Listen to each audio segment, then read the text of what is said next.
दर्शकों, जनता तो जागरूक होने लगी है, इन पाखंडी गुरुओं से सवाल करने लगी है। लेकिन एक सवाल और है कि इन धर्म गुरुओं का आपस में इतना विरोधाभास क्यों? क्योंकि सारे के मार्ग न्यारे न्यारे, कोई कुछ कह रहा है, कोई कुछ बता रहा है, कोई कुछ कह रहा है, वो उसकी निंदा कर रहा है, उसकी वो सचमुच निंदा कर रहे हैं और दास केवल यथार्थ बता रहा है।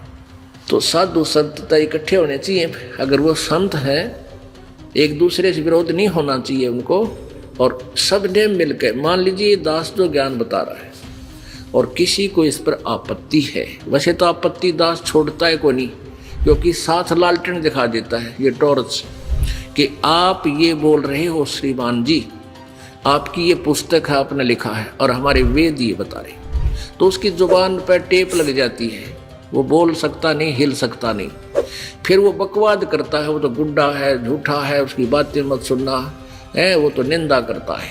और क्या बोलेगा? फिर यही बोलेगा, अरे एक बात तो बता दो, तेरी निंदा करी हो, तुझे गुंडा कहा हो, तू चोर कहा हो या ठग कहा हो, तेरे ज्ञान मत रोटी ढूंढी है, वो वेदों से कंपेयर की है, सदग्रंथों से कंपेयर, इतना किया दास ने।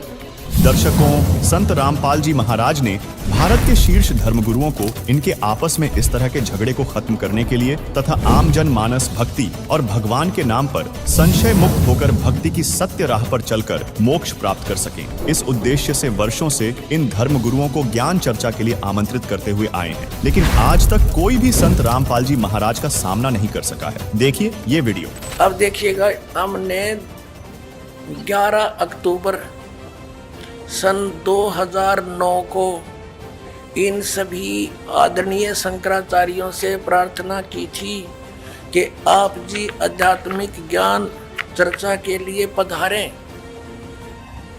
लेकिन ये अपने आप को शायद महान समझते हैं और अपनी बेइज्जती समझी होगी रामपाल से गोष्ठीकरण में, लेकिन उस तरह नहीं तो इस तरह कर दिया हमने तो इनकी हिंदी।